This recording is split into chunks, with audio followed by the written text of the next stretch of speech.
Hello, welcome to my channel.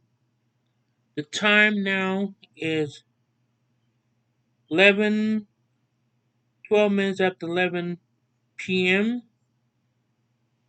on a Sunday night, and I want to talk to you about the first Native American Indian woman to become a doctor. Her name is Susan La Flesche. Susan La Flesche. I think I'm saying her name right. In 1913, she opened up her own hospital before they even had Native American hospitals. The land was donated to her by a reservation of in a town called um, Nebraska. I think I'm saying right. And the word Omaha, that was the Indians. It means just going up the river against the currents. That's what it means. And she didn't have no help from the government. She raised the money on her own and stuff like that. What made her so interested in medicine? When she was a little girl, it was a dying old Indian lady, and she died, and it didn't matter because nobody cared anyway because she was an Indian.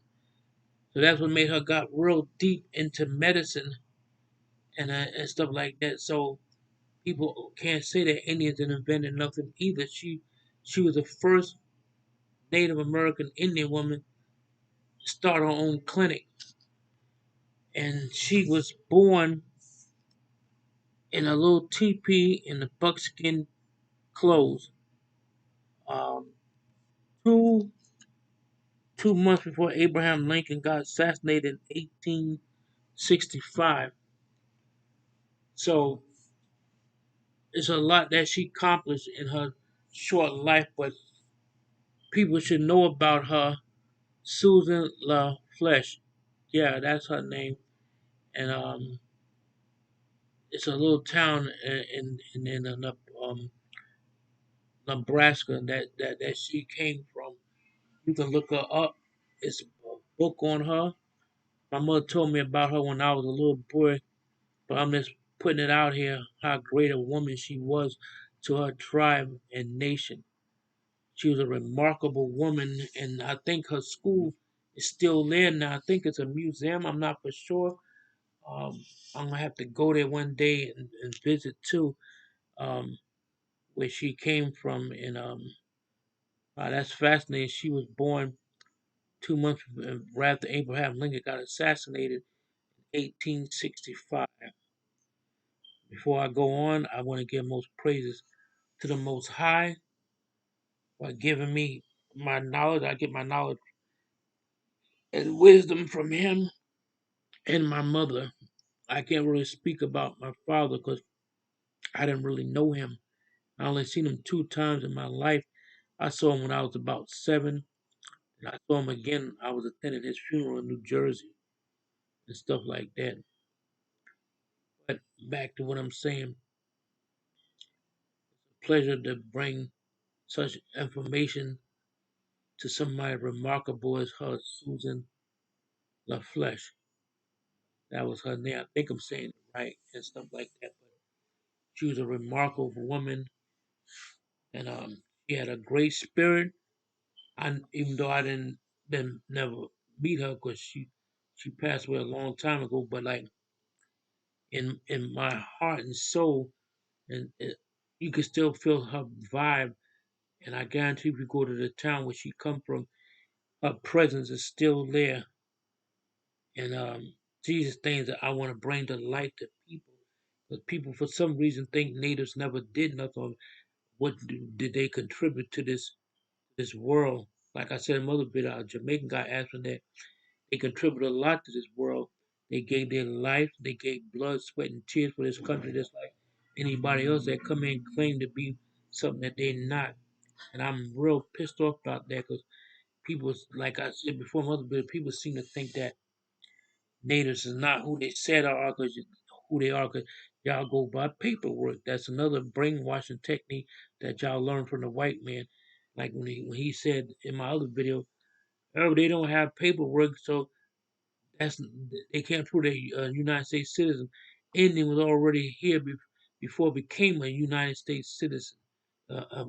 Place like that, paperwork, all that stuff y'all go by, 'cause that's what they put in y'all brainwash heads and stuff like that. But Indians don't even come from no other place. Like people that's claiming some, some people want to take the credit for all people coexisting, but I don't think that's the case. God gave everybody a country, and I don't think He meant for people to go in other people's countries and take it over and stuff like that. But they did that because they was conquerors and greedy ass people back in them times and stuff like that. And when you ask some Indians today where they come from, they know I'm talking about, and my Indian audience out there, my indigenous people out there, they say the sky people. My mother said the same thing. That means God gave special angels uh, the ability to create other people. The power come from Him. They don't have the power. He give it to them. It's like you give a person power. He have power over over everything you do. Your thoughts almost control your mind. Because some people can't make up their mind. This person to come right and control your mind. But God didn't meant for people to do things like that. People, He gave them will and stuff like that, but some people use it differently. And indigenous people are who they say they is. It's too much science to comprehend. That's why people can't understand it. But I'm just ram- rambling. Getting back to Susie LaFlesche, she was a remarkable person. Her mind know where she wanted to go and know where she wanted to be led. She made it great, and her people still today um, still talk about her, and they donated that land to her, and she raised the money on her own. She raised money on her own to build the first Native American hospital. That was the very first one. And like I said, what got her interested in medicine was the fact that that Indian lady died. Nobody cared about her, and she was a little girl at the time. This is stuff people don't know. Indians invented leather. Indians have fed the entire United States, but tomatoes didn't grow no other place. Or tomatoes grew here. All the food that you see here grew here, and then it was shipped to other countries, not the other way around. It's like I try to tell people, they keep saying they're the original, but how you know, like I said before, they found bones in China that's older than bones in Africa. It'd be funny if y'all be related to those people and stuff like that. But that's here and there say. I ain't saying no more than that. I know people don't believe some things I say. I'm not an expert on everything. I just try to put my truth in there much as I can. I don't want to give nobody false information. I try to be accurate of things I talk about. And if you're not accurate, people are challenging you. They'll look up something. Hey, but that's not what that means. They're like other people say, I got proof. Proof ain't where the proof at. All y'all got is words and mouth, and I believe a lot of y'all is clout chasers like that. 'Cause that's why y'all say you're renting this stuff to make people believe y'all. That's why when I be seeing that stuff like that, I turn right away from it and not be present. When I told people before, when you see black people in those pictures dressed in the Indian clothes, a lot of time they do not be Indian. Those are the slaves that the Cherokees took from the white man, and even though they were slaves, but the Cherokees didn't treat them like they were slaves. They was free to go as they wanted. They ain't never got whipped by no Indian. And when you see a black person in those pictures from the 1800s dressed in Indian clothes, that because they studying their culture. You raise up as an Indian, so you gonna wear their clothes. It's like if you was born in, it's like if I was born in China, I might have been not been a Chinese, but I'm gonna be up in that culture because I'm raised like that. I'm not trying to say to you y'all ain't responsible for things, but people take the credit for everything. Like they always say in the Bible, people um, take other people's identity. That's in the Bible. I didn't make that up.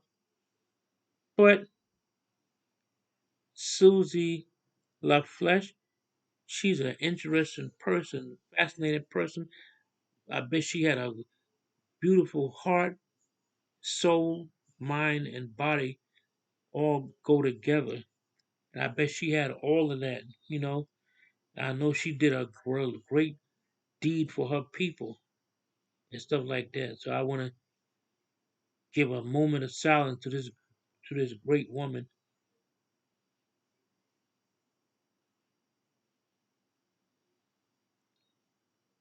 Thank you. And I want to have some more on great Indians that people don't think that my people in other nations do contribute a lot for this country. We was original caretakers of this land. That's why when people see me, where you come from? I said I was always here. I didn't come from no other place. We didn't come through no barren straits like they try to have people believe it and stuff like that. A lot of natives was already here, and if the natives not who they say they is, Indians been looking like this for the last 5 or 6 thousand years. So they've been phonies back then too. They all still speak their native language. Y'all even try to take the because somebody can learn to speak a native tongue. That don't mean he's still an Indian trying to fool people. But that's all I got to say. But Susie Love Flesh, I advise you go out and buy the book on her life and stuff like that. It's a very fascinating book too about her. They do her good praises in that book and stuff like that. So anyway, I talk to you later. Danadai Wado. Yawish. Mean thank you. Y'all have a blessed evening. Good night.